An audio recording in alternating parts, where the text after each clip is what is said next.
Okay, I was reading this book, 48 Laws of Power, and I started writing like my own like laws, like just to be like, oh, I should remember this or I should remember this, cause I'm kind of like forgetful sometimes. But I actually made like a whole list, and I was like, okay, maybe I should like make a collection of this and like post it, just maybe for like me to reference later, or like maybe if it's helpful for anybody else. I don't know. Um, but yeah.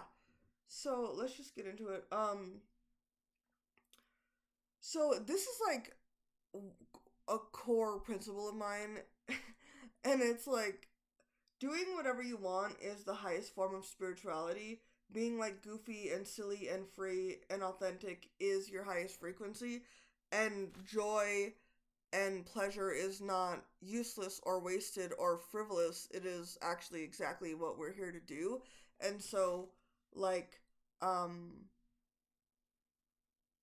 if you can, because it's very hard sometimes in life to find joy in the world, if you can actually find those things, I think that's beautiful, and I think you should do that at any opportunity that you can. And I would even argue in opportunities where people think you shouldn't.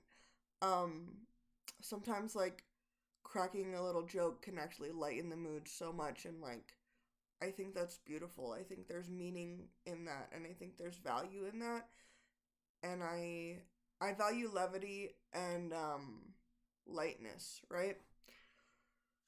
So, um but obviously like within reason, right? Like don't do anything crazy. But I think that's understood, right? I don't think I need to say that. Like within reason and structure, yes.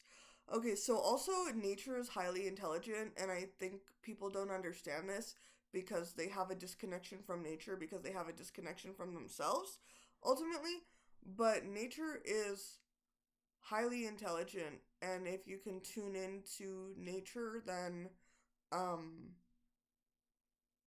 you will understand all things better, yourself and everything around you.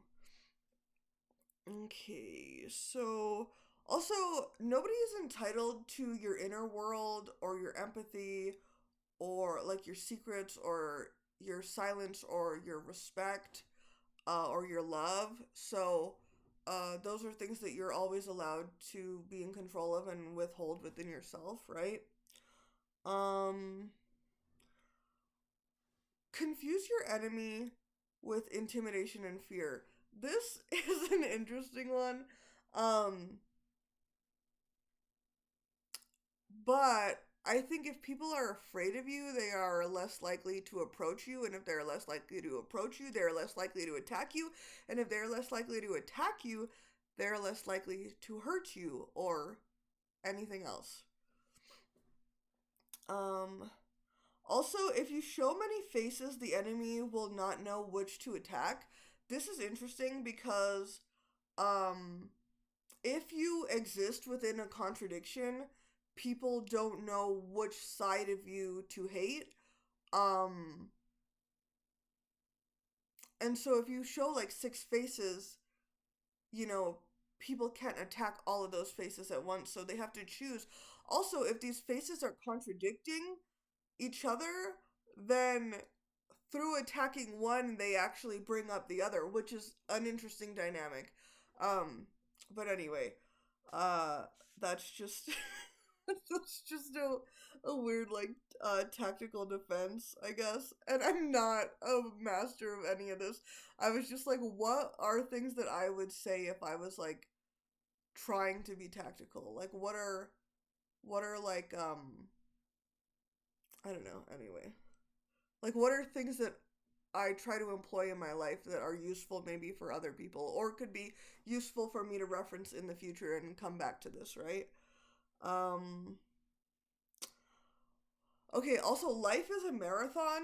So I went to YouTube University and I learned a lot of different things on the internet. I think I learned so much on the internet. I also went to school and stuff, but like um and just in life you learn things. But anyway, um life is a marathon. So this means that like uh th- what I ultimately mean by this is like slow and steady win the race. So like steady improvement is better than like fast leaps that dwindle out, right? But if you can do both, that's also great too. I think the point is that you have to think long term and that you have to think like um don't just think like about the immediate future, right? And also sometimes you're in a place where like you actually do have to think about like just today, just today, just today. But if you're in a space where you're breathing enough to be like, okay, what about 6 months from now? What about like a year from now? What about like 6 years from now? Then it's good to like make plans and like plan for the best. And like even if you fall short of those plans, you will have at least kind of moved towards the goal you're trying to attain, right? And what I mean by like life is a marathon is you may lose something today, like a person, like a job, like a t-shirt, I don't know, but that doesn't mean that it's gone forever, and that doesn't mean that it will never come back to you. And so it's important to like have like a certain detachment of like things, um because things can always come in and out, and they're um ultimately not like the central part of your life, right? And yeah, okay, so that's kind of what I mean. I mean that kind of like encompasses a few different ideas, but yeah, it's just like the idea that like you can move slowly and still make your way to where you're trying to go. Um, so like little things turn into bigger things over time, right? Um, so an enemy today could be a friend tomorrow. Uh, when I heard this, I don't know where I heard this, but I heard this and I was like, ooh, interesting. Because I guess I always felt like if you're my enemy, I hate you. But I think I'm learning that like sometimes befriending your enemy is smarter than hating your enemy. And I don't mean in a fake, inauthentic way. I mean in a way where you're like, we don't have to be very close, but we also don't have to hate each other, right? So we can keep a comfortable distance, um, but there's no bad blood, right? It's not like, ugh. It's just like, okay, right? Like you do you, I'll do me, right? Um, Also, a friend today could be a best friend tomorrow. So this like comes down to the idea of like, you know, if there is somebody in your life that's like relatively close to you, um, eventually they could be very close to you depending on like the work that you guys put into that relationship, or the effort that you guys both decide to put into that, right? Okay, so better done than perfect, better late than never. So again, incremental progress is better than no progress. So even the smallest thing is better than nothing, obviously, right? Um so keep your important life private. So this kind of comes down to like the element of surprise in like many ways, but it also comes down to like privacy and protecting things that feel sacred to you, right? So, uh, things that maybe you don't want people to know for whatever reason, right? It could be a good thing, it could be a bad thing, it could be a neutral thing. But it's important to have like a layer of distance between you and the outside world sometimes. That way, um, what they think of you is more like diluted in a way, right? So, and because it's diluted, it's not as personal, right? So if you have because sometimes the outside world can be a poison to the sacred things in your life, right? So it's good to keep that space between those things, right? So this is kind of reminds me of like the idea of like bread and circuses is like um but anyway, if given the choice, it's always better to protect an ally than to support the enemy. Okay, so protecting an ally is always better than supporting the enemy, right?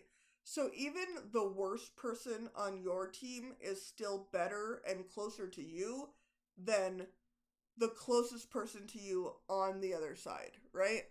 So uh always choose an ally over an enemy in no matter what the circumstance. Um Always choose good. The only time you should choose bad is to create further good in the future by mitigating bad, which ultimately is good. So, this is kind of confusing, and maybe I don't know if people will understand this, but the only time that you should do bad is to create larger good, right? So, like, if you know that you doing something bad right now will actually alter the course of reality in a better trajectory, then you should choose to do that bad now. Um, I mean, we can't always know that, right? So this is where it gets like kind of complicated. But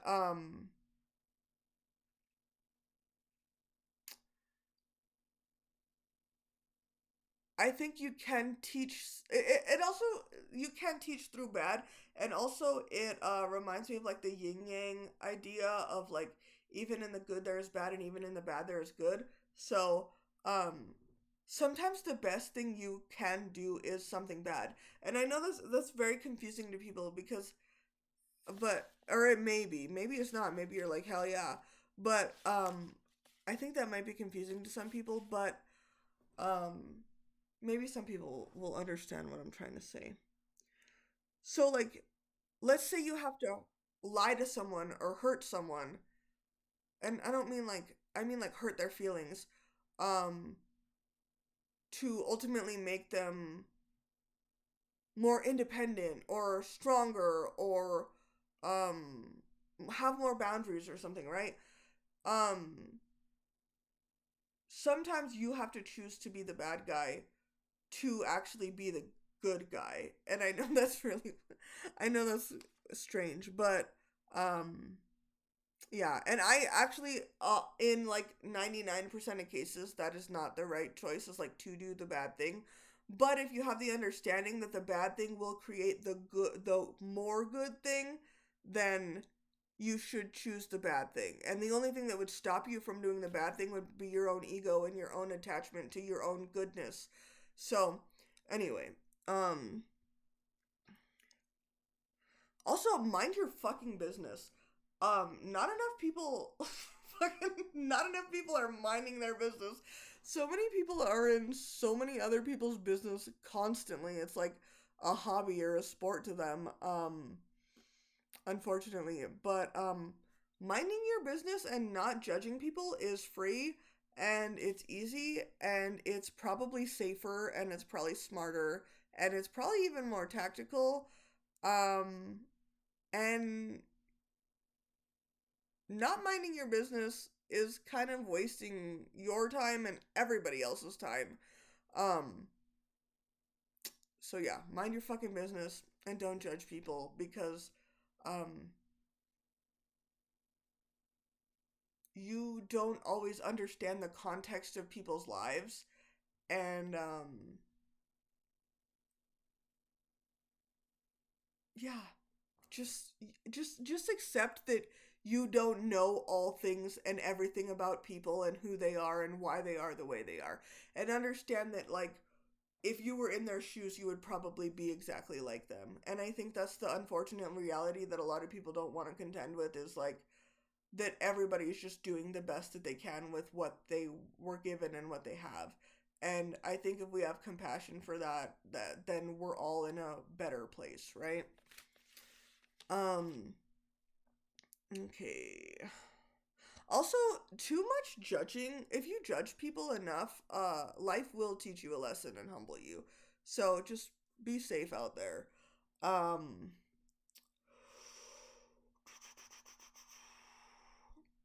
okay, so words can be lies and often are. A lot of people use language as like um almost as like storytelling or like in an illustrative manner where reality or truth is often absent, and replaced with entertainment or exaggeration.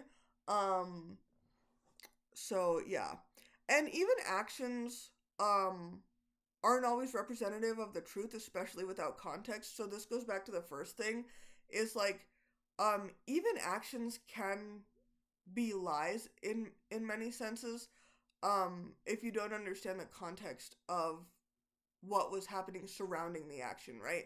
So like somebody could say like, "Oh, this person slapped me." It's like, "Okay, but what is the context around that? Like, were you breaking into this person's house and they slapped you, or uh did you even know this person, or like, you know what I mean? I'm just saying like, language can be tricky, but even actions can be very tricky, right? So, um, don't even trust the things you see.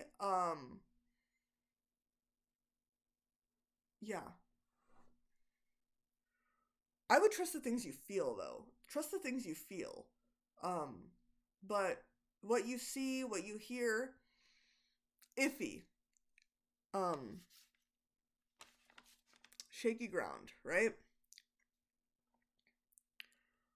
Oh, the next one is trust your instincts, which we just, that one just trusting your instincts is your internal compass is probably the best navigational tool that we have to navigate this reality, right? So like even me telling you anything, fuck it. What do you feel? What do you think? And start to kind of pay attention to that and navigate the world through that, through your internal compass, right? That will get you further than listening to anybody for any reason, regardless of their credentials or anything they have or haven't done. Or, if you feel like you should be listening to someone, then you probably should be listening to them, right? But ultimately, choose your own instincts. Um, Also, okay, so process emotions as they come up. So don't repress things. If you feel strong emotions, process them as they come up. You feel like crying, crying.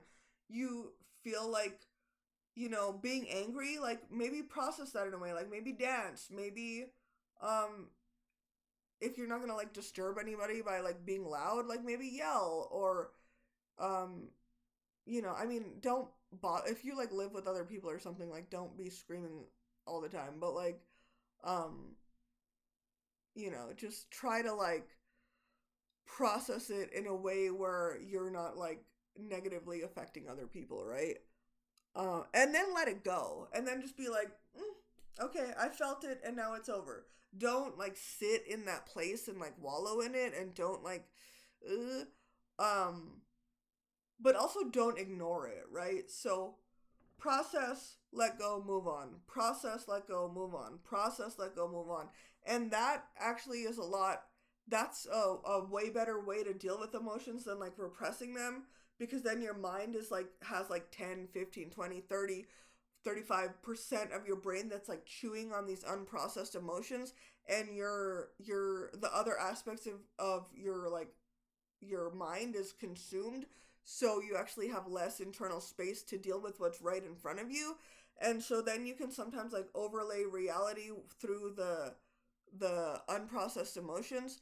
So as much as you can, process things in real time immediately, all the way, and then let it go, right?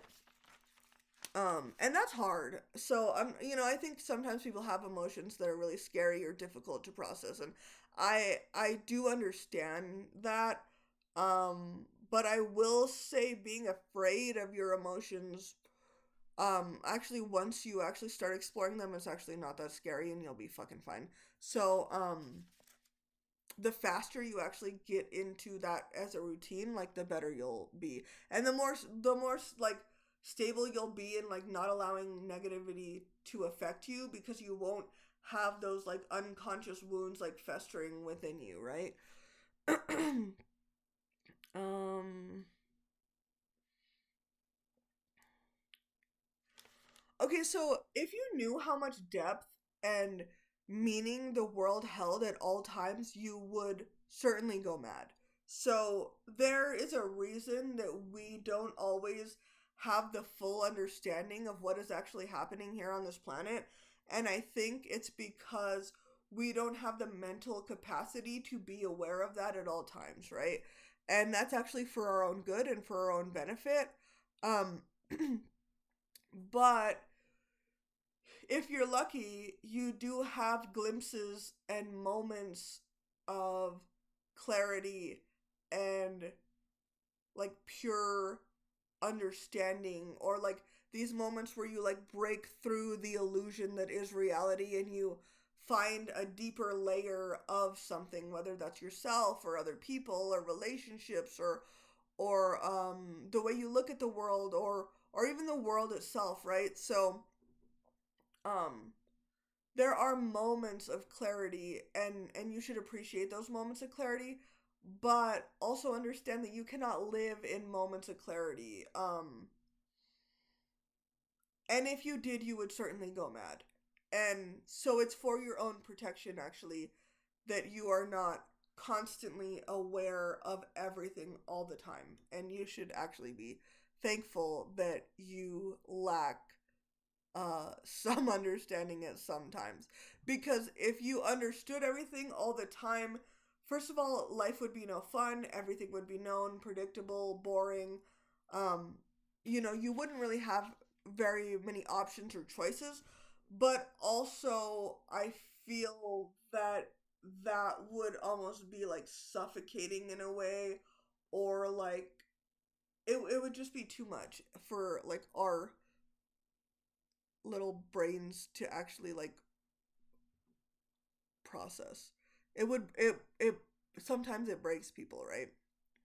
And that kind of goes into actually something else, which is the idea of like mental illness. And this quote, I don't know who said it, but it's like uh the the like schizophrenic drowns in the water that the mystic swims in. And so it's like this idea that like um sometimes it those things can be like a shock to your system, and overwhelming. And some people can handle that and some people can't. And I don't think, and I'm not putting a judgment on either of those things. I'm just saying that that is a process of life that happens, right? Okay.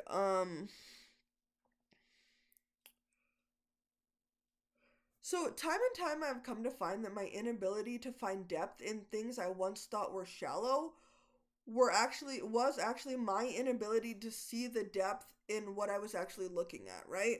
So I try and sit with that, like the idea that I thought like, oh, like um trying too hard is lame, or like looking cute all the time is lame and shallow, or like being excited, like at one point in my life I was like, being excited about things is lame, or like being genuine and sincere and happy. And I think a lot of people are still really cynical, but I think the older I get, the more I like come to understand the depth within all things, right? So like I even thought this about like, oh, like people who just have like normal jobs, or like, and I think that actually there's so much value in like being a part of something, and I think like those things are what holds society together, and those things might actually be more grounded and more valuable than the latter, right? Um but anyway, I guess what I'm saying is just often the shallowness that you see in something or someone else, even aesthetics, right? So even the idea, I'll give an example. The idea that beauty is vapid, or that aesthetics are vapid. um so physical beauty is actually highly related to like health and youth, and um like your genetic composition. So like people even like people who like smell a certain way because their genes would actually work together really well. So like to be attracted to someone is actually um more complicated than we think. Like nature is actually highly intelligent, and so um finding someone attractive is actually not vapid at all, or like empty. And obviously like someone being attractive isn't the most important thing, but I think to find it shallow is also wrong, right? So because certain people don't find everyone attractive, right? Certain people find certain people attractive, and those people are probably meant to actually like kind of be on the same like wavelength or like frequency, um or like have some sort of uh um like destiny to unravel, or like uh or even have like a spiritual assignment, or know each other from past lives, or like, so it's like it's it's actually very complicated, and it's not as vapid and simple as people think, right? And aesthetics, we could get into aesthetics, like aesthetics are symbols, again, symbols of certain things, right? So like um I don't know, like things like, okay, so like plaid, I don't know what plaid necessarily represents. I don't want to like I don't want to like I don't know, but I guess I'm just saying that um we kind of wear ourselves uh in the way that we express ourselves, and so like who we are is actually kind of encoded into the way we look and the way we dress and the way we talk and the way we act, and there's actually a depth, a well of information within those things, encoded through the symbolism of what that is, right? So like sometimes you could look at someone and be like, oh, they're like emotional, or like, oh, they might be stuck up, and you're not always right, but you are most of the time, I think. So like, it's more of a rule than it's not like 100%, but it's a rule that you can recognize different subcultures through the way that they dress, or the way that they talk, or their lingo, or the way, so like that it's not vapid, right? It's actually like a cheat code to understanding who maybe in a room you might relate to. Okay, so anyway, I'm kind of going off. I thought this would be shorter, but anyway, I'm gonna try to get through this because there's actually a lot here. But I guess what I'm just saying is that like there is depth in so many things that we find shallow, and your inability to recognize that depth says more about you than actually the thing that you're looking at, right? So I would be careful like what you call shallow. I just because nature is again highly intelligent. Okay, fight for what you love. Okay, this is important because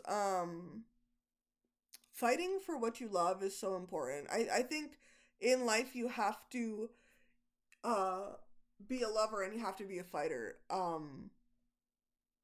And a lot of the times the way that you have to use the fight that you have is to fight for the things that you love, right? So I'm just gonna leave that there. I'm not gonna go into depth on that because I've been doing that too much. Oh, okay, so fuck like spiritual bullshit, like high horse religion, fake positivity. Um I think this whole concept can be summarized in the idea of like do no harm but take no shit. Like this is real life, and real life is messy and scary sometimes even, and can get really real. And so I think it's not only disingenuous, but it's also naive to believe that you're always going to be okay and everything's always going to be fine and everything's perfect. Like, we don't live in that reality. And if you do live in that reality, God fucking bless you. That's great. I'm happy for you, but that is not the reality that I live in. So, in the reality that I live in, it's good to be aware of risks and danger and negative consequences and possibilities that could arise, right? And that's just reality, and that's just safety, and that's just life, right? I would be lying to you. I would 100% be lying to you if I was like, everything's perfect all the time. And see, that's the contradiction within all things is that everything is perfect all the time, because we're actually ultimately safe all the time, because even in death, we continue. But that doesn't mean that your physical body is, or even your spirit is always safe all the time. So, just to keep it real with you, like 100%, danger is real and you should be aware of that, especially as a woman, right? Um, yeah. I mean,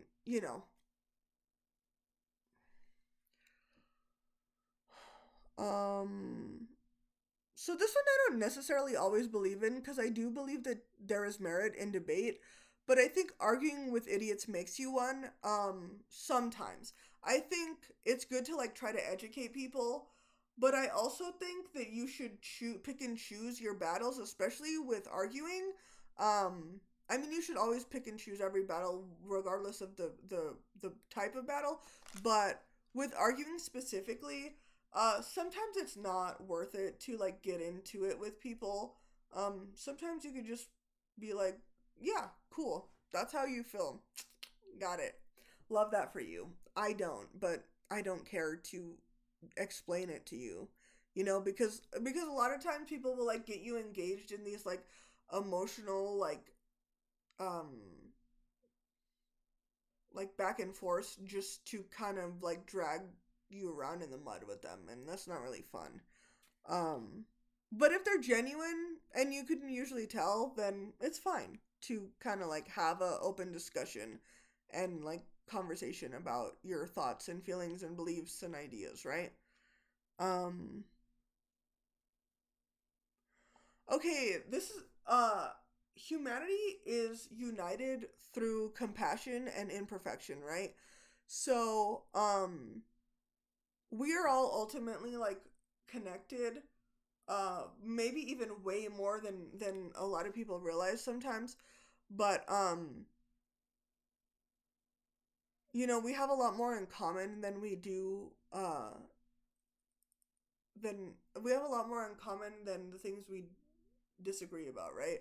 And I think it's important to remember that all the time, right? I think most people's struggles are similar and most people are dealing with the same types of problems, right? So, regardless of like culture even or like gender or like all of these things. And all of these things matter and there are varying degrees of of these things that make things more or less difficult for people, right? But I think ultimately it's important to recognize you're a human, I'm a human, we have a base level of respect for each other where um regardless of our differences, we are still not gonna be mean or like hurtful for no reason, right? That doesn't mean lie to people, but it just means have a base level of respect for somebody, right? Regardless of who they are or if you think they have earned it through whatever means you deem desirable. Um, but just understand you're a human, I'm a human. We should kind of just, you know, be cool because life's crazy enough. Like, we don't need to be causing problems all the time with everybody for no reason, right?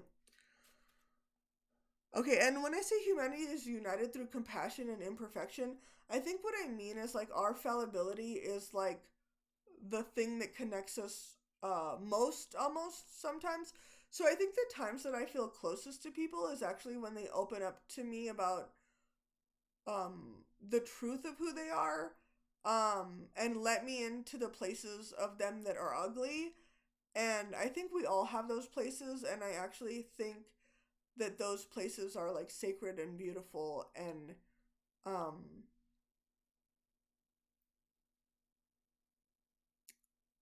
And I think because it seems like an exclusive type of like space within someone, then it's like, you know, you really do appreciate somebody giving you a piece of themselves that you could possibly be bad with, and hopefully you'll do the right thing and like not be mean with that, right? um and I guess what I'm trying to say is like, through our suffering, through our imperfection, and through our fallibility, we are all relatable, right? Maybe not to you. I don't know. I find those things relatable. Okay, also emotional control is a superpower. So, oh, I don't know who said this. It was a woman, I think a black woman, but she said no one can hurt you without your permission. And so I think what she was really getting at is like the ability to control your own emotions um allows you to hold the power in a situation where somebody is trying to take your power, right? So maybe someone's trying to take your power, and maybe you do actually feel something, but being able to like control that um is what is kind of like keeping you um more safe, right? And so like I think that's important. And I think if you know who you actually are, then a lot of the things that people say really don't matter or like have any merit or like any value, or um they just don't strike a chord in the same way that like um other things do, right? And that's not always necessarily true. Like sometimes something hits you because it's like something that's been repeated to you, but also sometimes it's because you're like, oh yeah, that's like actually a sore spot, right? So I think it depends, but I think the important thing is to like maintain your sense of self and your sense of who you know you are, regardless of the outside world or like anybody, anybody, just anybody, even if it's everybody. Like you, like even if 99, okay, I don't know, like 8 billion, like what's the population? Um, even if everybody was like, you're this, Ollie, I'd still be like, I actually don't agree. Like, I don't think so. And I think that might be a little bit crazy and drastic, even, but I think it's so important to know who and what you are. Um, that will save you a lot of time in life. It's just knowing who the fuck you actually are, right? Um, Okay, so as like a clean mirror, like many people will love or hate their reflection through you.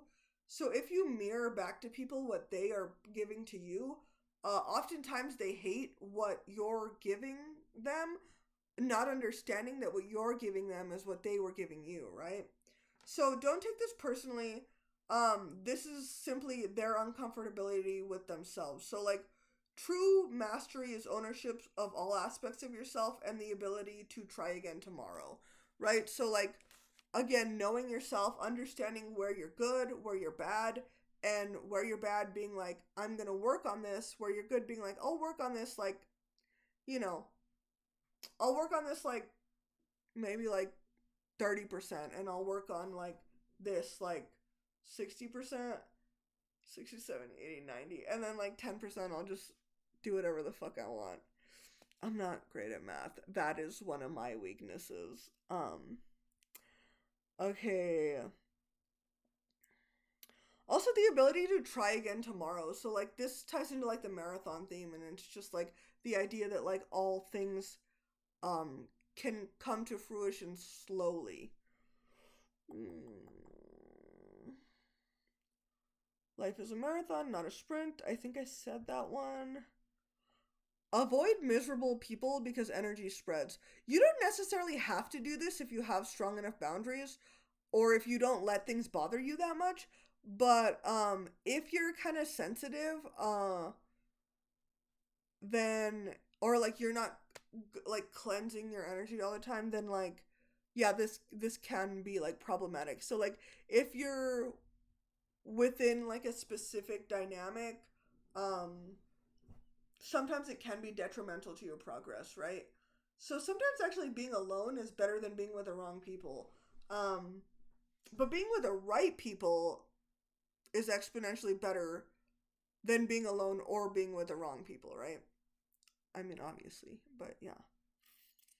But see that energy spreads, and like this comes back to the quote, like, "Tell me who your friends are, and I'll tell you who you are."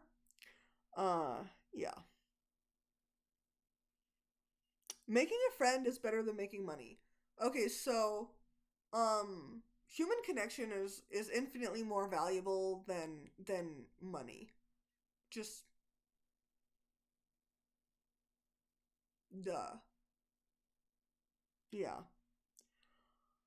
Um Okay, so have boundaries that you decide for yourself, right? Because a lot of people will tell you, well, I would do it this way. Well, I feel comfortable with this, and I think I should do this, and I think you should do this, and you should do this way. Have boundaries, but decide those boundaries for yourself. So even have boundaries with the way you set your own boundaries, right? Because you shouldn't follow like a one size fits all boundary pack for like you. Like all people have different needs. So like you can't just be like, it's not like a prescription that you can just give, or like a like a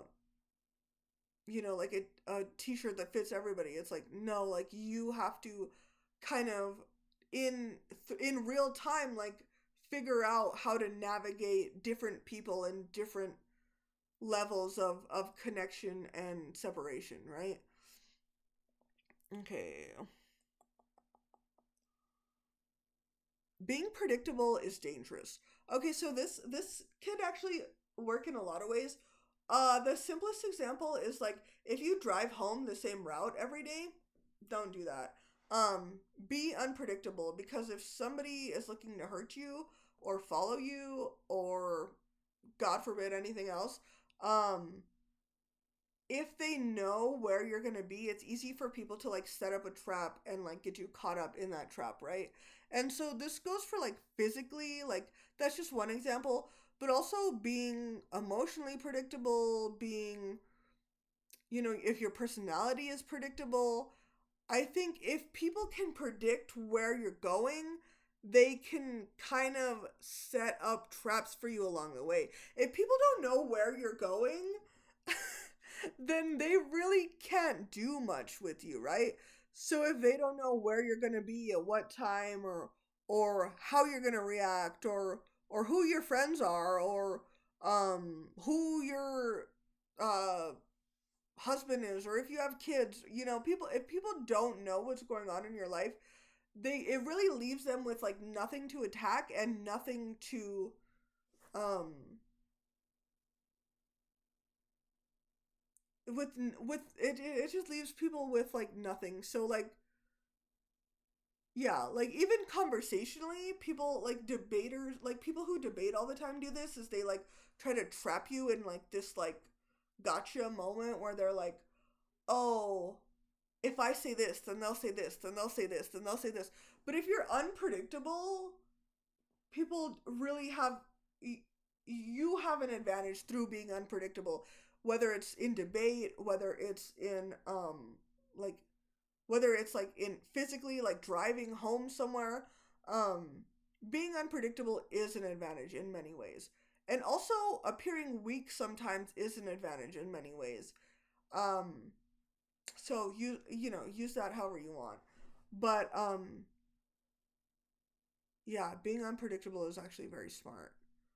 People may think it's erratic, but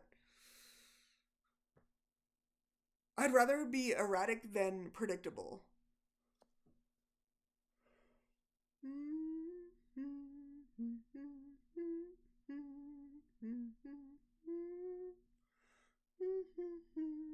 Oh, the next one is sometimes playing dumb is smart.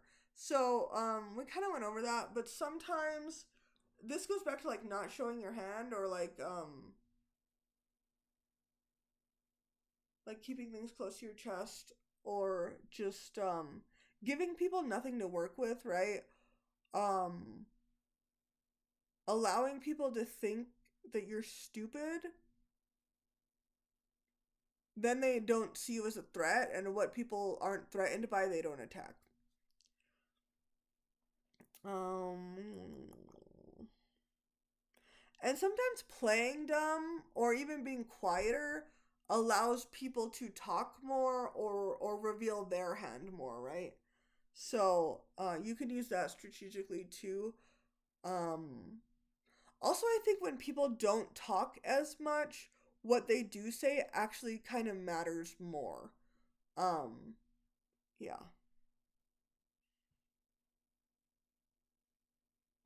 Ooh, okay, so surrender tactically. So, like, know when you are outmatched, and be humble, have no ego about it, and surrender and let the cards fall where they may. Sometimes in life you will be outmatched, and sometimes in life you will have to surrender, and sometimes surrender is the right choice, because sometimes surrender now sets you up for a win later, right? So it's like the concept of like losing the battle but winning the war, right? Um, Also, losing sometimes, once again, allows you to disarm your enemy, which then allows you to like. Okay, anyway, I just I just think like if you're so like let me give another example. If there's like 15 people and they're like gonna fight you, what are you gonna do? Are you gonna fight 15 people? I mean, I wouldn't. I don't think most people would. I think if you did, that'd be kind of stupid, honestly. Cuz you're going to lose. You're just going to expend a lot of energy losing, rather than just losing with expending very little energy. Also, people don't want to fight someone who's not fighting them back, right? So sometimes surrender actually expedites like the process um of like losing, right? So sometimes fighting isn't always the option. You have to know when to fight. You have to know when to not fight, right? Um, and people are more likely to have mercy on someone that is not fighting them. So almost, we have different. So there's like fight, flight, freeze, fawn. Um, I think there might be one more. But anyway, sometimes fawning is the tactical response to a situation.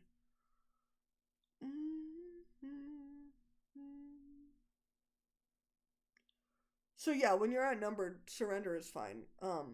Depending on the situation, obviously, but yeah.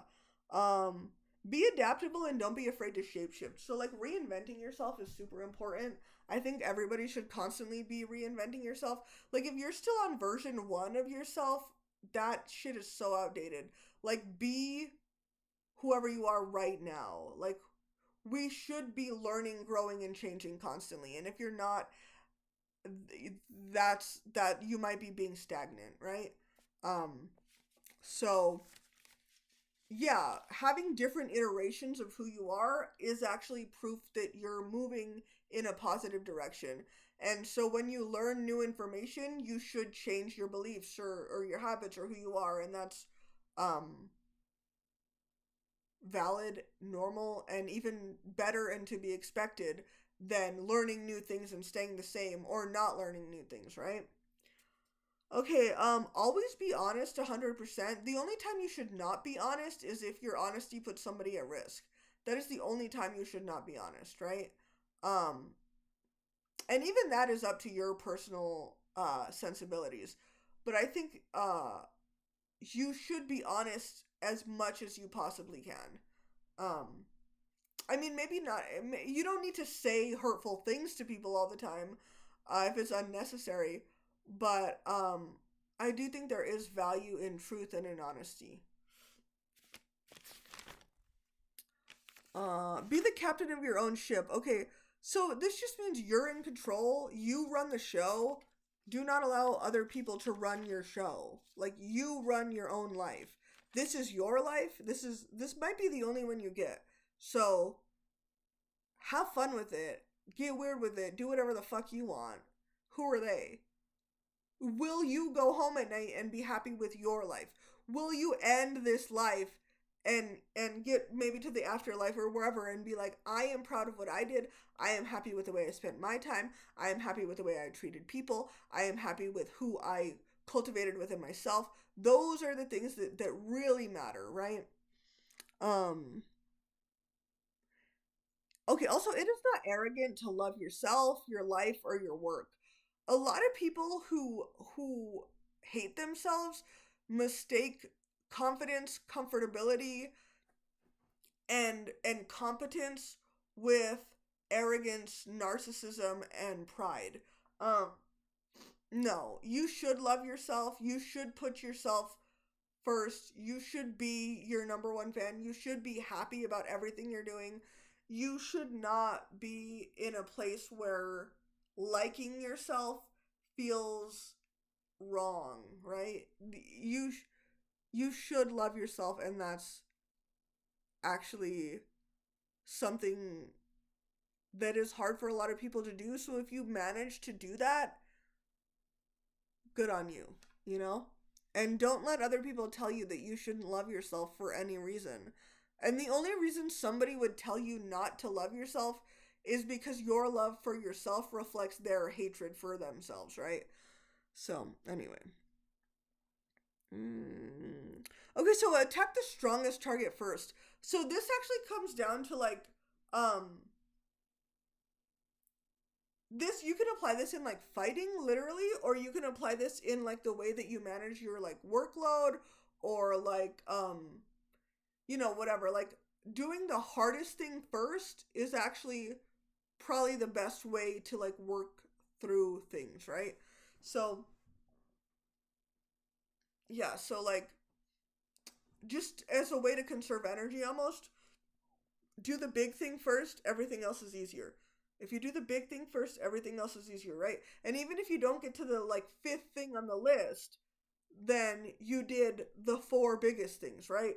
So that has to do more with like energy, but yeah. And energy varies within different people. Like people have different like but I think just um get the biggest thing out of the way so you can almost be comfortable doing the smaller things. Because if you do a bunch of little small things, then you leave all the big things for later. That's not like a good way to work through things. Mm. Okay, so find beauty in all things, culture, people, and yourself, and even the bad things, even when it's hard. So this is not easy either, but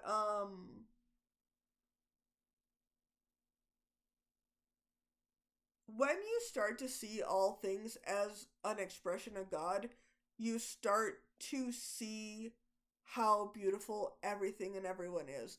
And even though you may gravitate or relate towards certain people over others, you should still have a reverence, respect, and regard for people that are not like you, right? Or that aren't as similar to you as other people, right?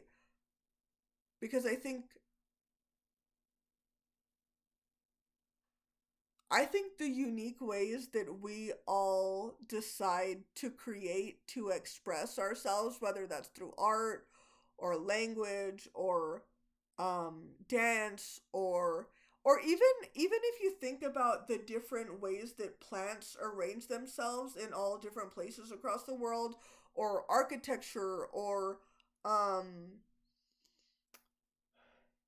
yeah, like there's actually so much beauty that is so specifically encoded to that specific region, and those people, the food, music, like their color, like again, like all these things are symbols that represent something deeper. Um, but the symbols themselves are also very beautiful because the culture is encoded within the symbol. And so I don't, maybe I'm not doing a very good job of explaining this, but I guess what I'm just saying is like, um, if you can find beauty, even in the small things, in the big things, even in the bad things, life is going to be a lot easier for you because there are bad things all the time. Um, there are a lot of things that you could hate, that you could be cynical about, that you could despise. Yeah, sure. Um, but you can also alternatively make a conscious choice to be like, everything sucks and I'm gonna try. And that's actually so much more beautiful than giving up and complaining. Is being like, everything sucks. Fuck it. Let's have fun with it. You know? Let's find the things that don't suck.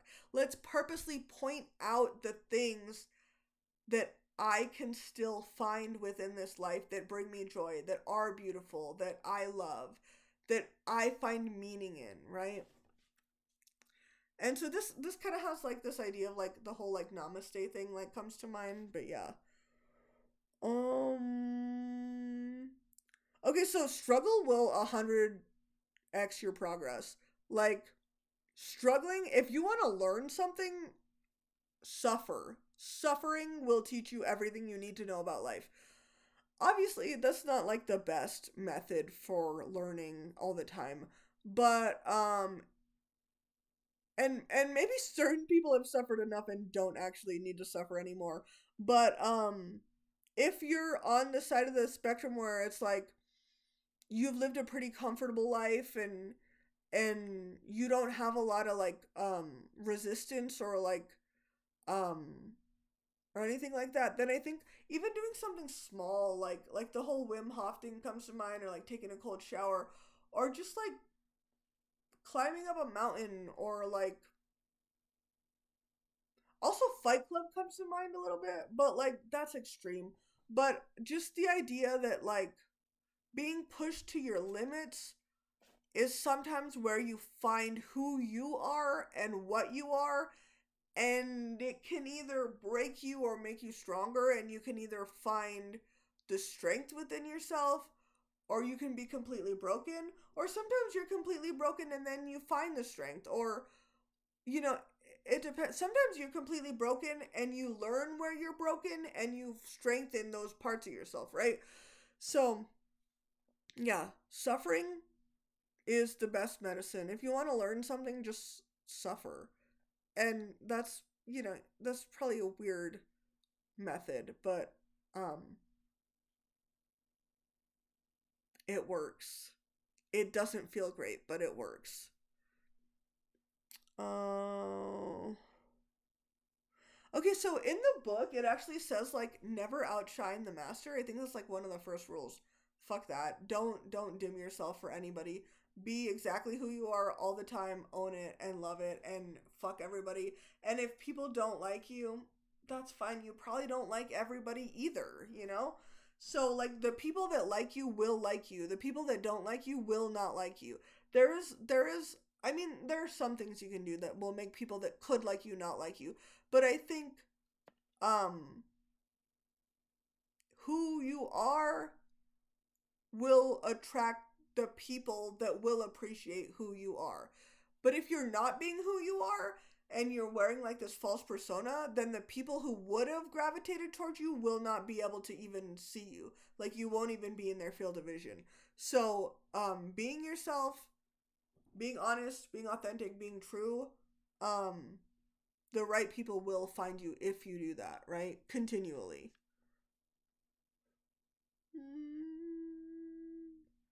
And anybody who would ask you to be less of yourself for them to look better is not an ally, is not a friend, is not somebody that respects the wholeness of who you are, right? Um Also, healers need protectors. So this is like on like some spiritual shit, but like if you consider yourself to be a healer, um seek out people who will protect you, because it's not easy work, and it can get messy. So the more people you have that appreciate you and want to help you and protect you, the safer and the better off you are, right? Create diversions and illusions. Okay, so this is interesting. This goes back to like the idea of like having many faces. Um, be comfortable with playing with reality in a way where you're actually playing with it, right? So you have to be authentic, but you also should perhaps tactically present false images, right? Um, and sometimes that's like a bait to like get to see if somebody will take the bait and like spread it around, or like sometimes it depends on like what situation you're actually going for. But I think um it is important to kind of keep a healthy distance between you and other people, depending on the person, right? So if you trust them, don't do that, obviously. If you don't trust them, sometimes you can gauge whether you can trust them through this method. And if you definitely don't trust them, you're free to completely lie to people as much as you want about anything. I wouldn't do that. But you can, and I know other people do, and I think that's actually hilarious and funny as hell. But I have trouble lying, so that's kind of complicated for me. Sometimes it's best for me to just like avoid people that I don't get along with, rather than like actually try to be strategic or tactical about dealing with them. Um, because I really don't like the whole like back and forth yet. Like, if you don't like me, we'll just keep our distance. That's kind of how I deal with people that don't like me. And I just am like comfortable knowing that they hate me and still doing whatever I need to do and getting that done. Right? Um, yeah. So don't be fake, right? See, because this is where it gets tricky, right? And that's why I don't like this. But that's another method I've seen that I think is actually hilarious and really funny, is to just like make shit up about yourself and be like, yeah, and then people are like, ah, and it's kind of like, um, that's kind of funny to me. But it's not something I personally do. Um,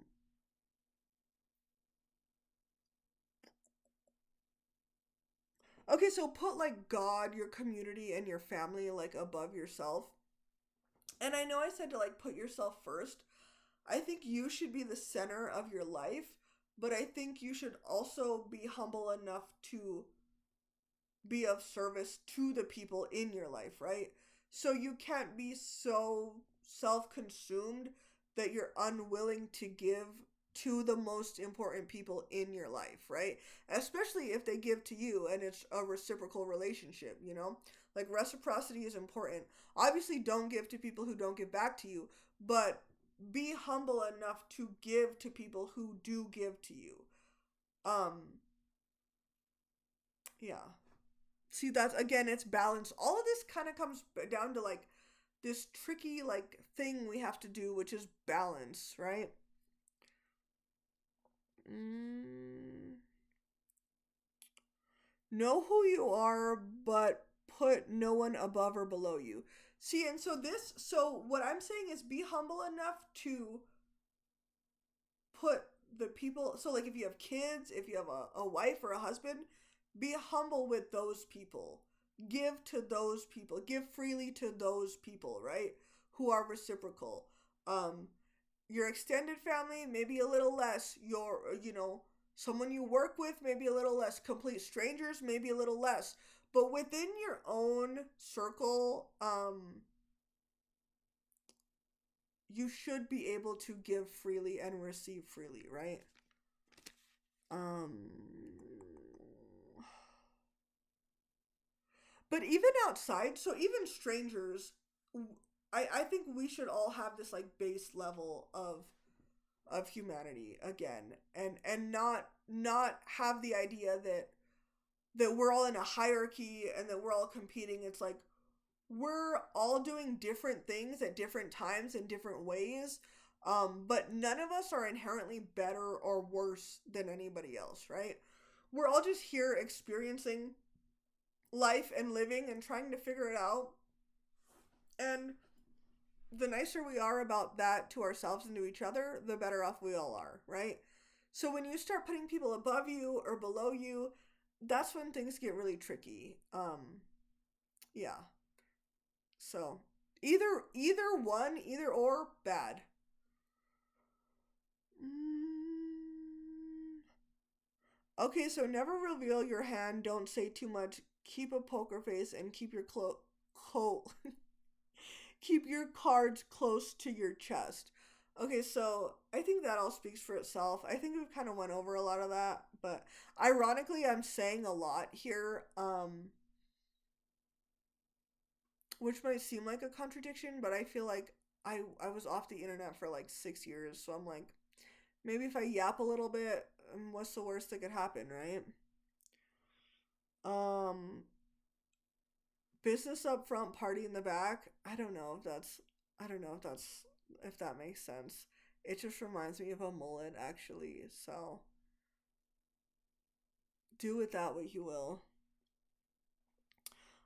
Train in silence. Okay, so sometimes like telling everybody what you're gonna do is not the best idea. Sometimes doing what you're gonna do is the best idea, and not telling people is the best idea. And people will just know when it's done or when it's not done. And if you're always telling people what you're gonna do and not doing it, then that's actually completely fucking useless. So, um, training in silence can be really good sometimes. Trust allies, but trust yourself more and know all your enemies. Um, so trust your allies, trust yourself more. Be aware of your enemies. Be very aware of your enemies. Some people would even go to the extent to befriend their enemies. Again, I don't like that. That feels icky to me and like backhanded. But I understand why people do that, and it is smart strategically. I just don't have it in me to befriend people I fucking hate. Ugh. Ugh. That's slimy. I'm sorry, that's slimy. Um, yeah, if you're in someone's life specifically to sabotage them, ooh, yikes. I actually have no respect for that at all. I think that's actually shameful. Um, but yeah, that's just my opinion. You do you. Uh, own your shit. The Eminem method. You fuck up, own it, get better. You fuck up, own it, get better. That's it. That's simple. Simple, simple, simple. Apologize maybe sometimes, you know? Simple. Um and that comes back to being comfortable with who you are and all aspects of you and the wholeness of who you are as a human being, right? Um tall poppy syndrome. Give to receive but expect nothing. So if you want to get something from someone, sometimes the best thing is to give to someone. And I don't think you should give expecting to receive. I think you should give because you feel like giving. Like some people just make you want to give them something, you know? Um I actually love buying gifts for people. That's like one of my favorite things to do. Um so yeah. Uh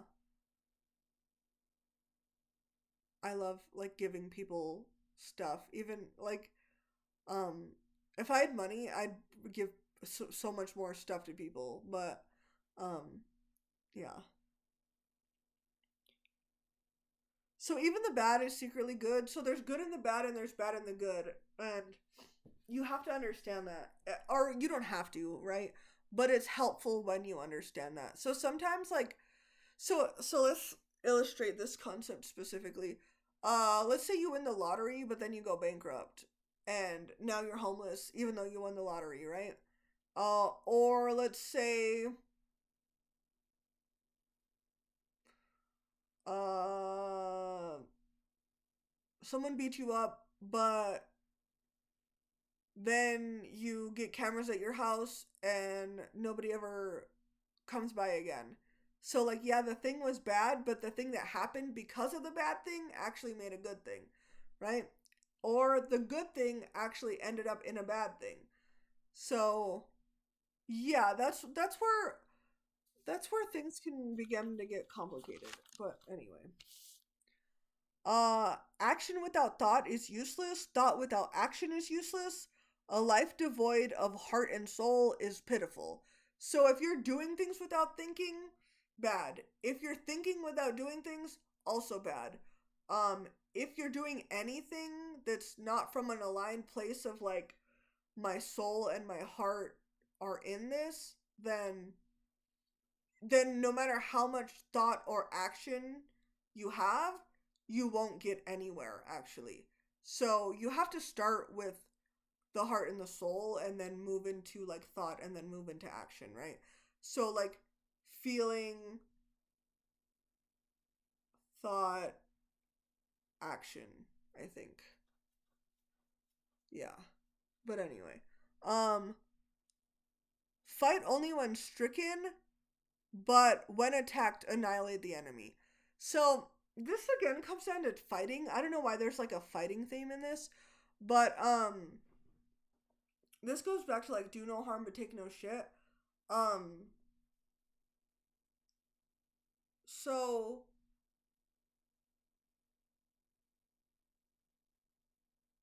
if you're a pacifist, um, then in a sense you're almost allowing yourself to be a victim and you're complicit in your own suffering. So, um, even if you don't know how to fight, it's better to fight than to surrender. Uh, if it's like a one-on-one situation, um,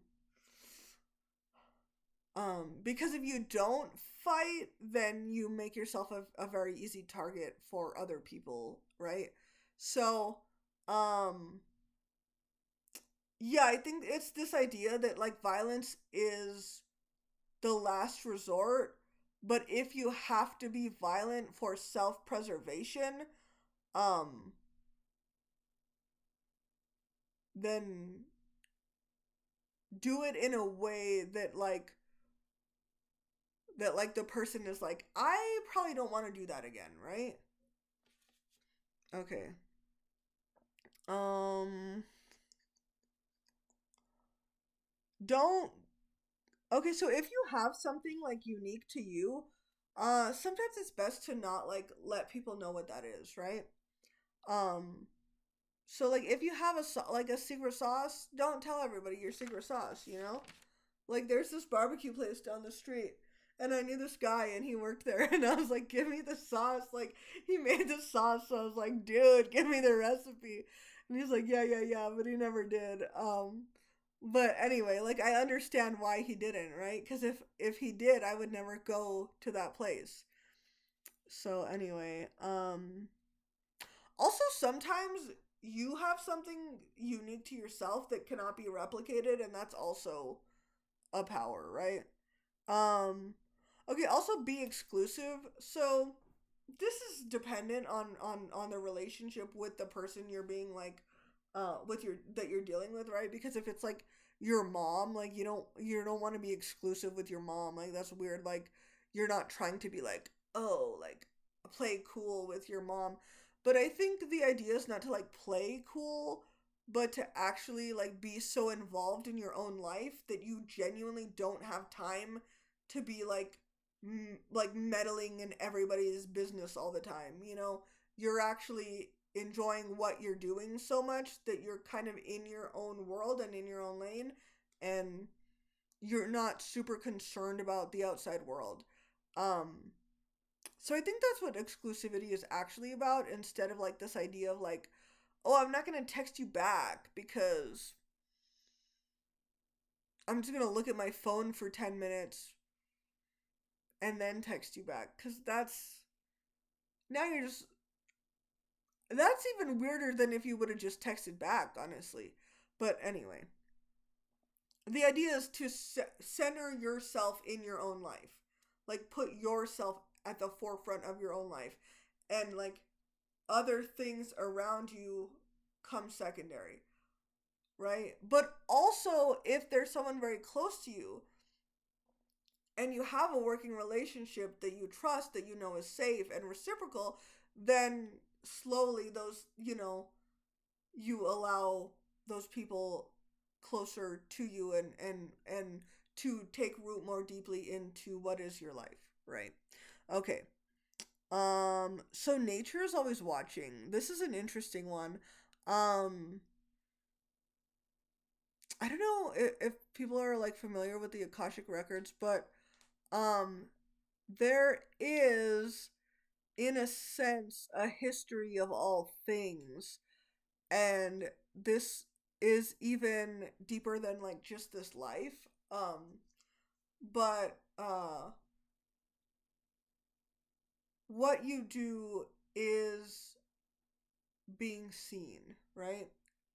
And you could take that how you will, but even if not directly, um then through the energy that is within you, um for people who can read energy, they uh can see you, right? um yeah. And I think that's what makes people so uncomfortable with like witches or healers or like magic or like whatever you want to call it, is the the discernment and the transparency that, and that vulnerability that that creates in other people, right? So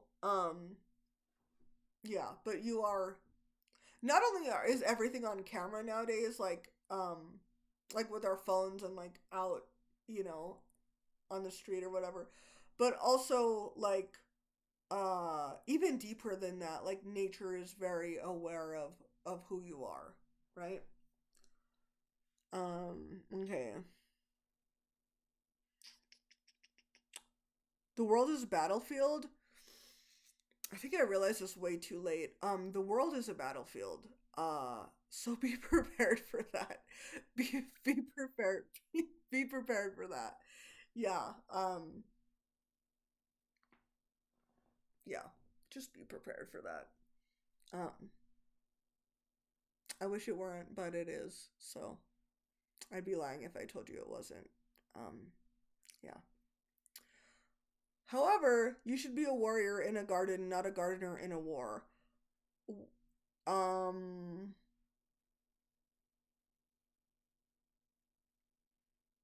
Also, don't have anything in your life that will continually destroy or disturb your peace, joy, happiness, or progress, right?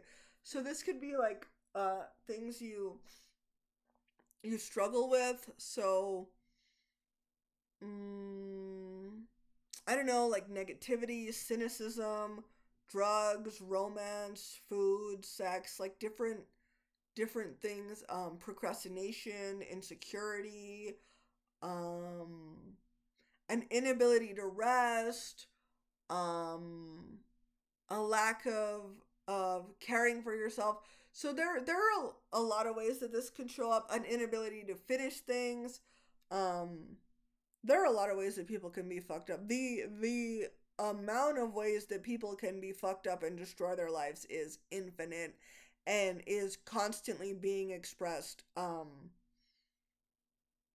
And the more we can be aware of that and mitigate its damage, the better off we are, right? Yeah. Um so nobody can buy your love, silence, or respect. I think that's also important. Um so nobody is entitled to your love, to your silence, or to your respect. No matter what, in any circumstance, or to your body, or to your personal space.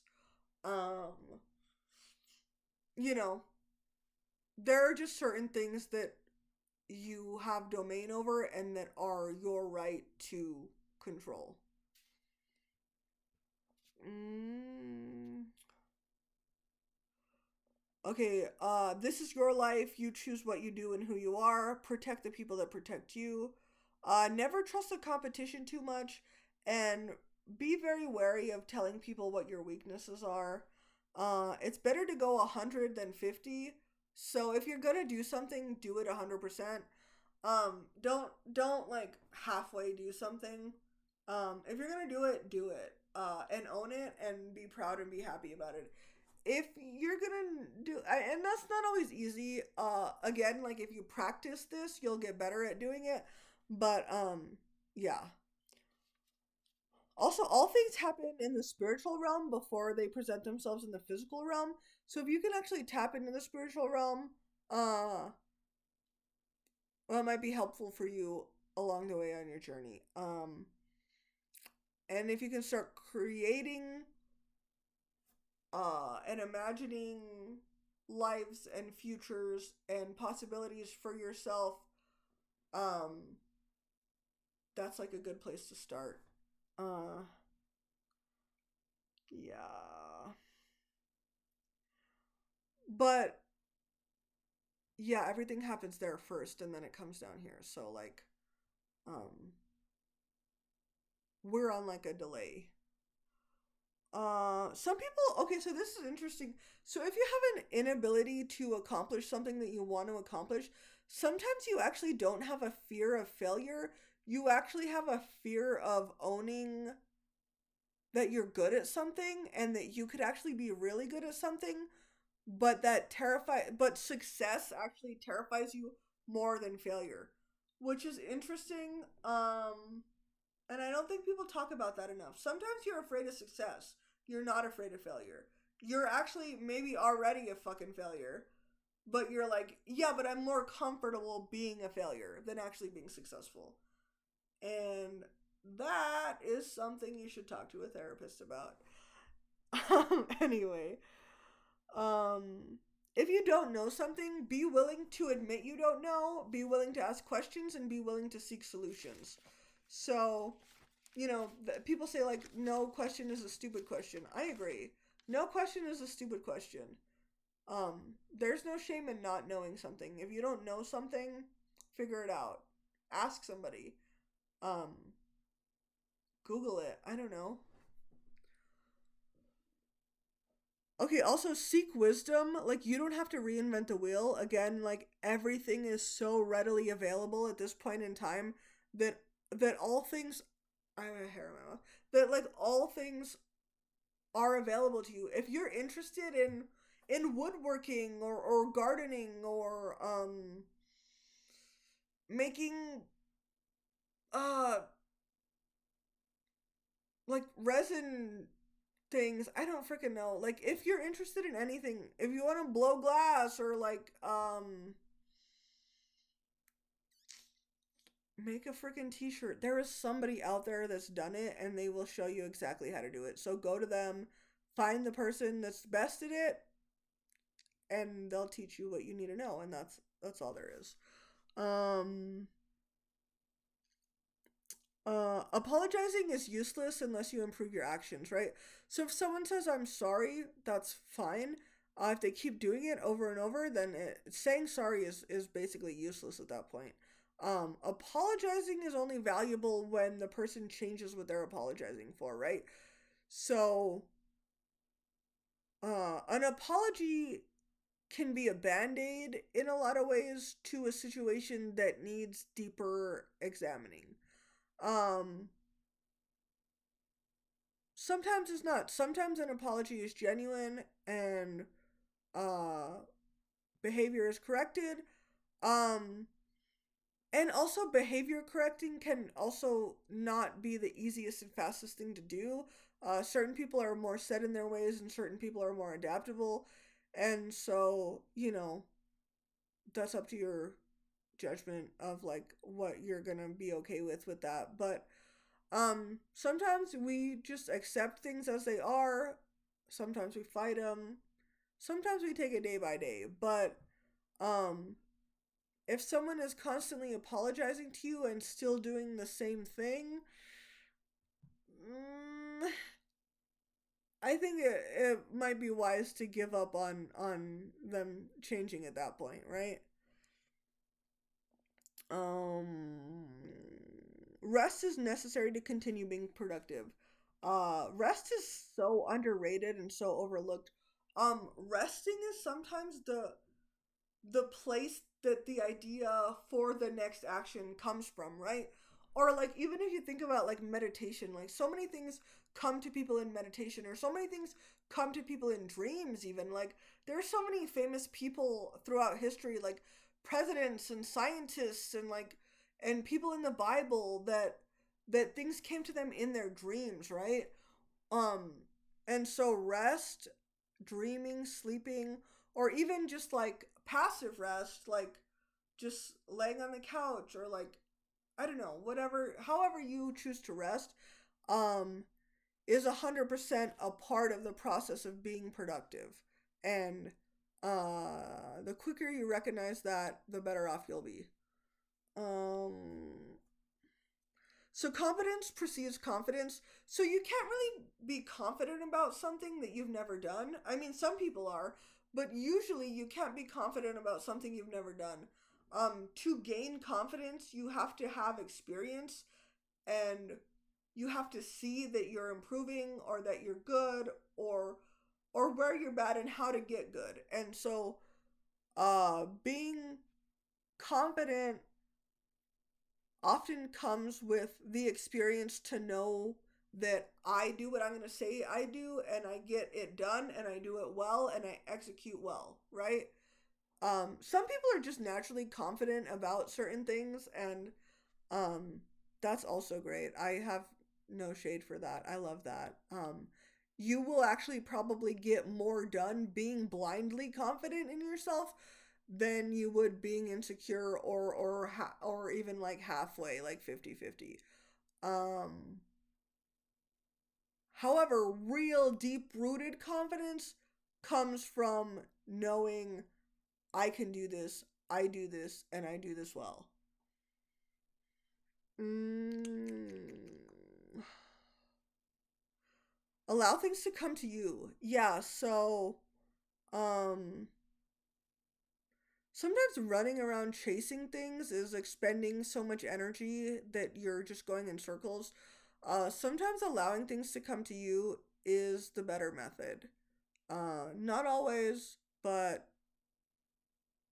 in a lot of ways, I think a lot of the time.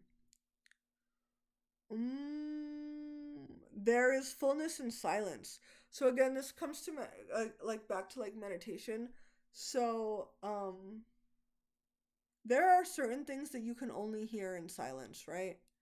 Um,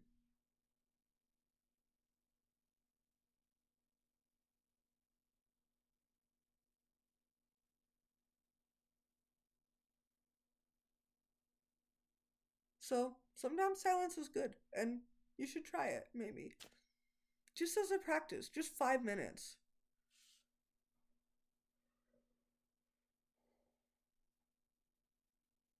Okay, so improving yourself is better than destroying your enemy. So again, expending all your energy attacking out, out, out, attacking out, out, out, instead of pulling in, um, kind of a waste of time. If you pull in more, you don't have to be around here attacking out, out, out, out, out all the time. If you pull in, then it's like, yeah, it's that's the worst way I could have explained that. Self improvement is better than degrading other people.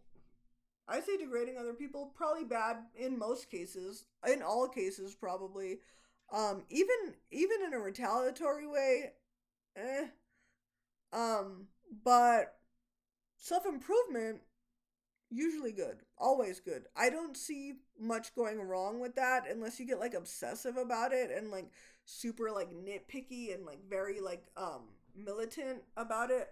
But that's not a problem that I have at all. So I don't worry about that. Um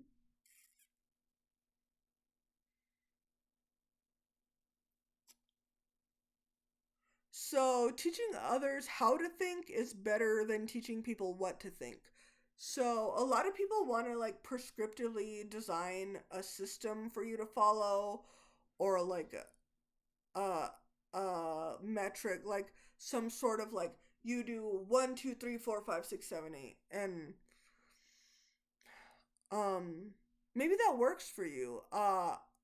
I think life is more complicated than that, and I think people are more complicated than that, and I don't think, again, that there is a prescriptive way to exist and to live and to be. And I think every individual person is very unique, and so every individual person needs unique, like, advice, or because maybe you are, let's give an example again, maybe you're militant and you need to bring it down and chill out and relax, or maybe you're way too relaxed and you don't ever do anything, then we need to get you to be a little more militant, right? So um yeah, there, you can't just, advice can sometimes be empty in that way, where if you don't know the person, you can't tell them the way that they need to go, right? Because there are many ways to go, and we don't, you don't know which end you're on. So it's like, yeah.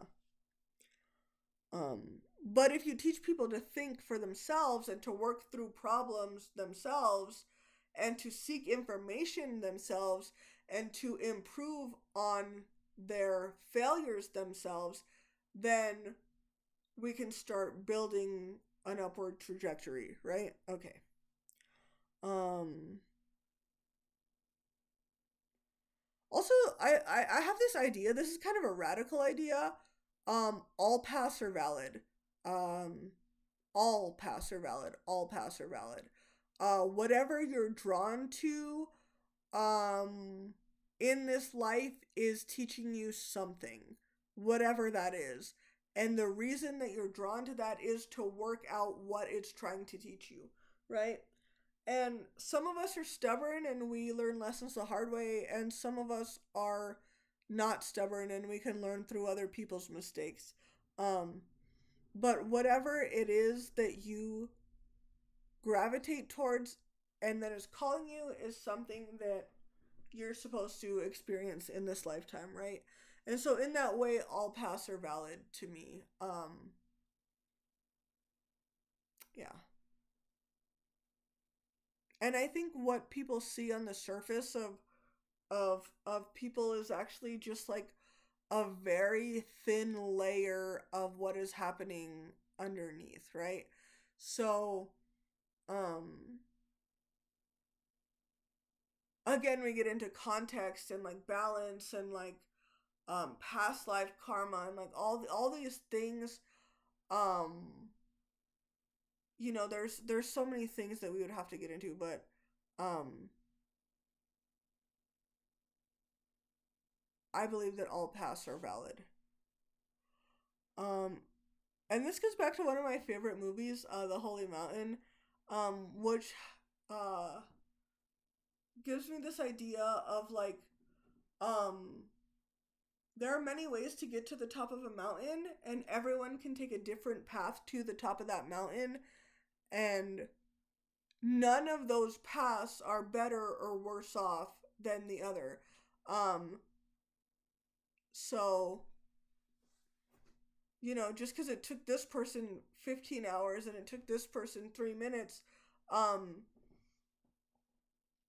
they both still attained the same thing. They both still got to the same place. And so I don't think it's like, I don't think it's useful to make comparisons. And I've always had a difficulty with hierarchy. I don't think that there should be no hierarchy. I think there is value in what people do and don't do and stuff, and who they are and how they express themselves and how they represent themselves. I think those things are valuable. But I also find other people's opinions and expectations and ideas of who you should be very repressive. And I always have. I don't know why. I just have always felt that way. I have always been somebody that likes to kind of push the envelope a little bit. Um, yeah. And And in that way, I like to see the beauty in the variety of the way that people express themselves, right? Um, yeah.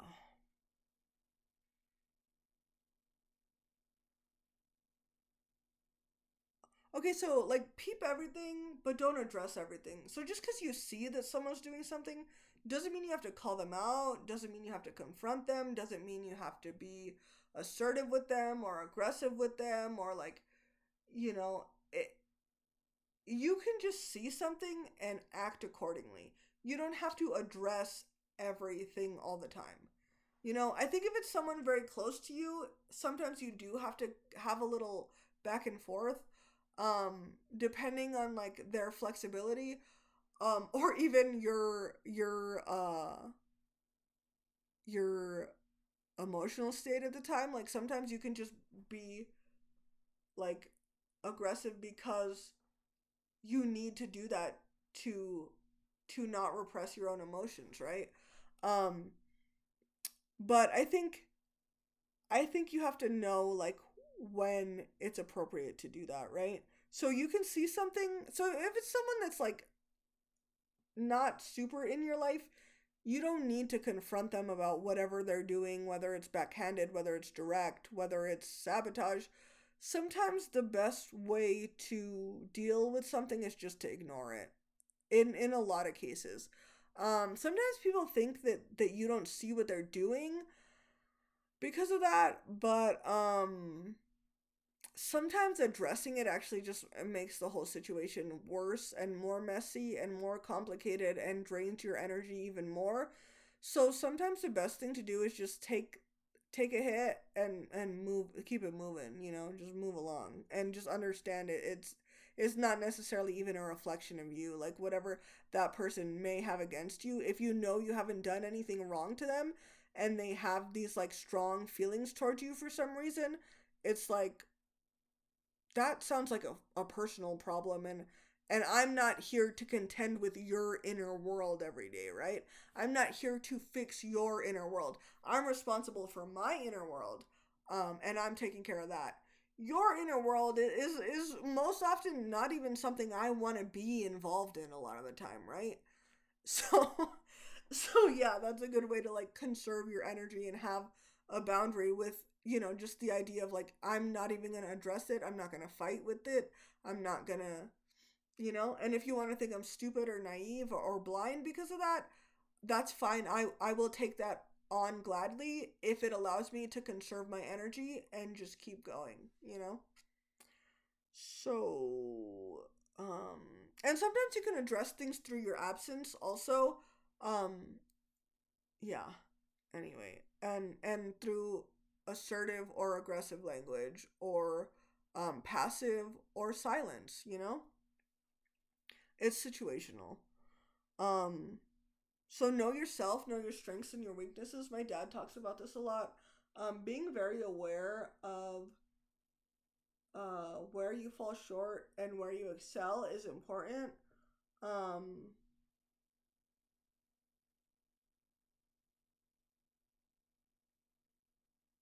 yeah, just knowing who you are is good. It's important.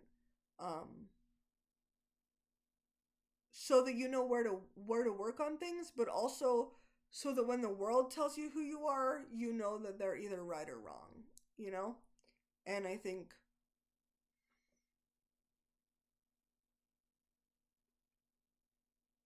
knowing yourself is such a huge strength. Because the world will try to tell you who you are constantly. Especially if you have enemies, um, people will try to twist who you are into a caricature of what they want you to be. People will try to create totally false ideas of who you are. People will, and this is specific to people who like specifically people who might relate to this particularly is like people who uh are like famous or like have social media or something, or like are popular in their school or like whatever. But just being deeply rooted in who you are allows you to bypass a lot of mess, that is unnecessary, that you don't need to really get caught up in, because the world loves to tell you who you are, especially when they don't know you. Especially when they don't know you, especially when they're threatened by you, especially when you threaten their belief system, their way of life, the status quo. Um, as somebody who does kind of like to push the envelope, I've constantly been met with people telling me, like gaslighting me about who I am, about what's right, about what's wrong, about what I know, about what I said, about um yeah, don't allow people to tell you who you are, and don't allow people to lie to your fucking face and tell you that they're telling the truth. Um Even if you just silently know that they're full of shit, that's enough sometimes to just be like, yeah, whatever. This person is doing that thing that they do again where they're just like, and I know they just, and it's just like a mosquito. You just kind of, you're not really getting involved in the play and the theatrics and the drama of the situation. You're just like, yeah, it's the mosquito again doing the thing that the mosquito does, right? I'm talking specifically about like work. Yeah.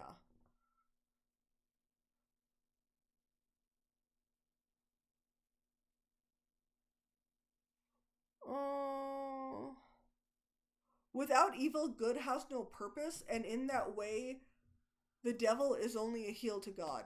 Okay, so this is interesting. Um, at least I think it is. I say that a lot. I guess I never realized that until I started recording myself. But I think if you think about the idea of a perfect world where everything is perfect and nothing is ever wrong, it sounds fucking miserable, honestly. I think you'd get really bored of that really quickly. I think there's a reason that there's variety in this realm. I think there's a reason that God created an adversary for himself. I think there's a reason that we are allowed to learn through negative and positive experiences. Um, don't get me wrong, I'm not siding with the devil. I'm not saying the devil is good cuz that's that would be flipping it. I'm not flipping it.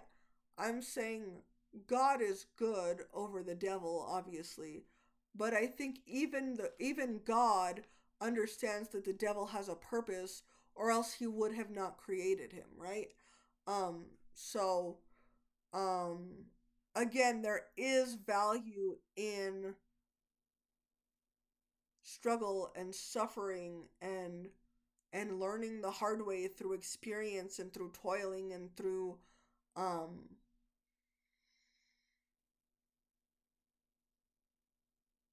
almost being at this in this horrible space, right?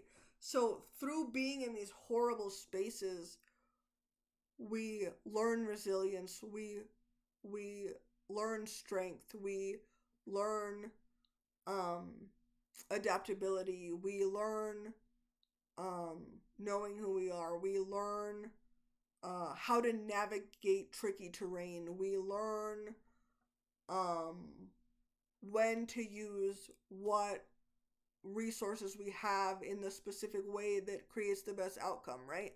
And so, if everything is always perfect all the time, everyone would be perfect all the time, and there would be nothing to learn, and there would be nothing to gain, and there would be nothing to lose. And that's just not as fun as a more high stakes situation where you're like, what is this bad thing teaching me? Oh, the good thing is teaching me that I'm going the right way. The bad thing is teaching me that I need to work on this, right? Or the bad thing is teaching me to cultivate something within myself that I could not cultivate through everything being perfect. And I hate to use a sailor metaphor again, but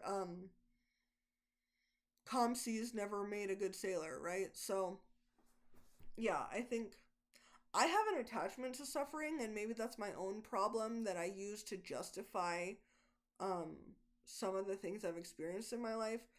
Um but I really do believe that the worst times in my life have taught me more than the best times in my life. Obviously, from a human perspective, the best times in my life have been infinitely more fun and do contain value for sure. In joy and happiness and peace, those are valuable things. But I think as far as like learning, um, when everything's fine, you don't actually learn that much. You just learn everything's fine and everything's great and I'm happy and But yeah. Oh my god, do I still have more? Oh no, that's the end. Okay, oh wait, no. Mm... Okay, yeah, one more. So things like money and aesthetics are not the most important thing, but they do remain neutral until wielded in a certain direction, right? So like I said, aesthetics are important in the sense that they are markers of certain cultural ideals. Um, and money is just energy that can be used in good, bad, neutral direction. But they're not necessarily bad. However, because people focus on these things so much, um, there's this like huge like thing about like, oh, like money is bad, or like caring about aesthetics over um purpose or function or usefulness or something deeper, like like something that has a deeper value other than like aesthetics. People are warn against that all the time. I think that's true, but I think we've actually gone so far in the opposite direction where it's like, you know aesthetics can be used for good or bad. Money can be used for good or bad. It's it really just depends whose hands those things are in and how they choose to use those things, right? So yeah, anyway, that's my fucking I would say 2 cents, but this is a lot more than 2 cents. This is more like $25 maybe. Yeah, so anyway, I'm gonna hopefully watch this eventually and be like, fuck, I'm not posting that, and then never look at it again. But if I do end up posting this, I hope you find it useful. If you've made it all the way to an hour, 47 minutes and 59 seconds, God bless ya. I don't know why there's so much like God references here. Um, I just mean like thank you for being here with me. I hope I gave you something that you find useful or at least thought provoking. Um,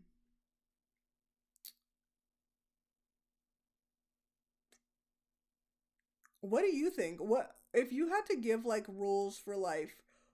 What rules would you give? Give me your rules for life or like your laws of power. And I'm actually not super interested in attaining power whatsoever, which is ironically why I bought the book because I'm so uh almost disgusted by the idea of power because power and control means that you have authority over somebody else who is supposedly beneath you or under you, which is something I've never like liked or like sought after or even felt comfortable with. But I think because I realized that that is a weakness of mine, I'm like, oh, I should actually try to actually get into that a little more, right? So that's actually why I started reading this book. I haven't even been reading it in a normal way. Actually just kind of like use divination to read it.